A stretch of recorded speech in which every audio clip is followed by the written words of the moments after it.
आज हम बात करने वाले हैं एक ऐसे इंजीनियरिंग कमाल के बारे में जो मतलब बिल्कुल चुपचाप हमारी नजरों से दूर रहकर अपना काम करता है।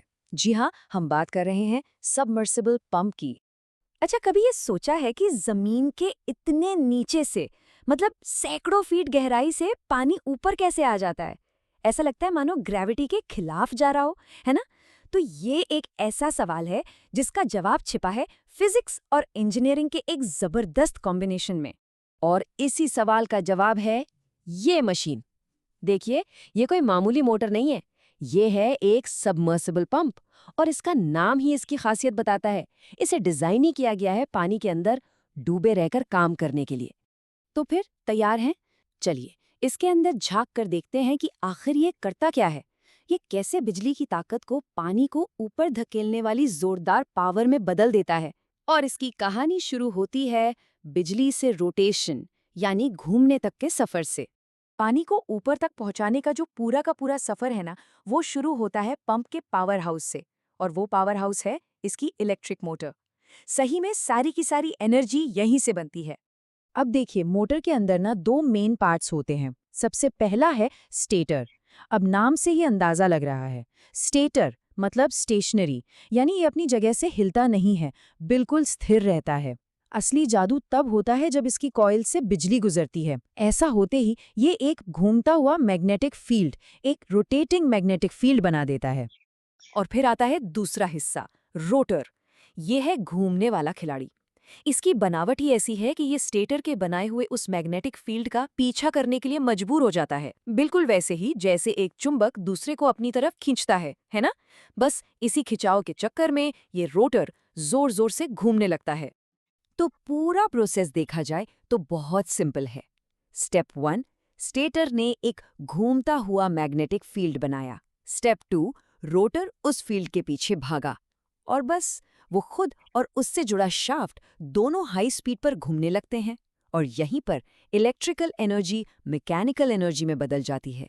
कितना शानदार है ना?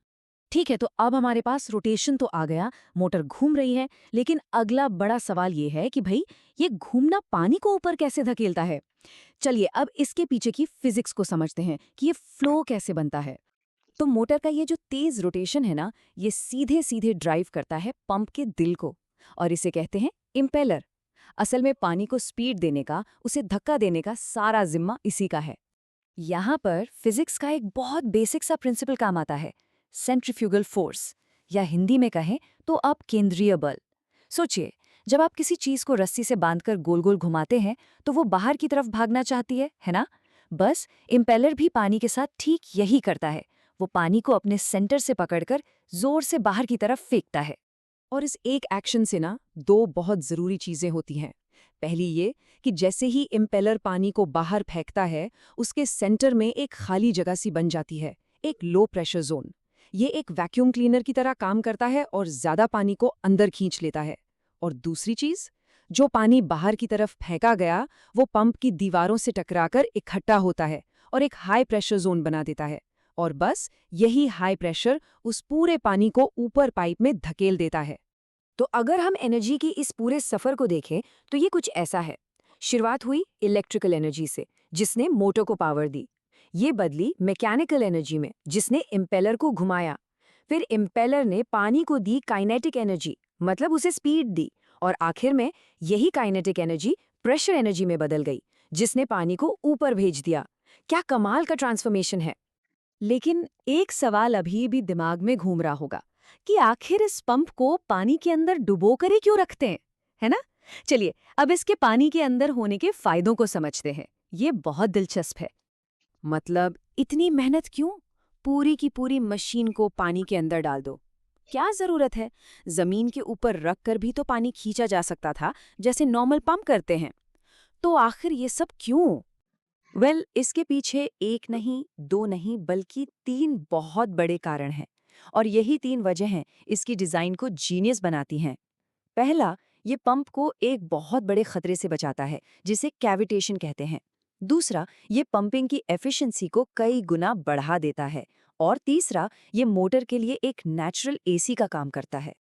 तो ये कैविटेशन क्या बला है? सोचिए, अगर प्रेशर बहुत ज्यादा कम हो जाए तो पानी उबलने लगता है, भले ही वो ठंडा हो, और इससे पानी में भाप के छोटे छोटे बुलबुले बन जाते हैं। अब ये बुलबुले जब फटते हैं ना, तो वो छोटे छोटे बम की तरह काम करते हैं और पंप के अंदर के पार्ट्स को धीरे धीरे खत्म कर देते हैं। लेकिन जब पंप पानी में डूबा होता है तो उसके मुंह पर, मतलब इनलेट पर, हमेशा पानी का एक पॉजिटिव प्रेशर बना रहता है। नतीजा, कैविटेशन का कोई चांस ही नहीं। और अब आते हैं दूसरे पॉइंट पर, जो कि है एफिशिएंसी। देखिए, जो पंप जमीन के ऊपर रखा होता है ना, उसे पानी को स्ट्रॉ से खींचने की तरह पुल करना पड़ता है, और इसमें बहुत ताकत लगती है, बहुत एनर्जी वेस्ट होती है। वहीं दूसरी तरफ हमारा सबमर्सिबल पंप तो पहले से ही पानी के अंदर है, उसे पानी खींचना नहीं है, उसे तो बस अपने चारों तरफ मौजूद पानी को पुश करना है, धक्का देना है। और ये तो हम सब जानते हैं कि किसी चीज को खींचने से ज्यादा आसान उसे धकेलना होता है। बस यही फर्क इसे सुपर एफिशिएंट बना देता है। और आखिर में तीसरा और सबसे सिंपल फायदा, मोटर जब चलती है तो जाहिर है गर्म होती है। अब इस गर्मी का क्या करें? कुछ नहीं, क्योंकि पंप के चारों तरफ जो पानी है वो एक परफेक्ट नेचुरल कूलेंट का काम करता है। वो सारी गर्मी सोख लेता है। इससे मोटर हमेशा ठंडी रहती है, सेफ रहती है और सालों साल चलती है। तो कुल मिलाकर देखें तो एक सबमर्सिबल पंप सिर्फ एक मशीन नहीं है, ये तो अप्लाइड फिजिक्स और एनर्जी कन्वर्जन का एक जीता जागता शानदार नमूना है।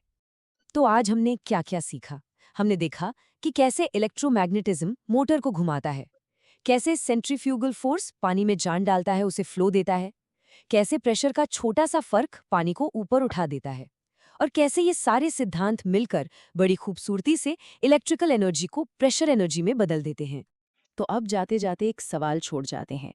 जरा सोचिए, हमारे आसपास ऐसी और कौन-कौन सी टेक्नोलॉजीज हैं जो प्रेशर और एनर्जी के इसी कमाल के खेल पर चलती हैं और हमारी दुनिया को चलाती हैं? इस पर सोचिएगा जरूर।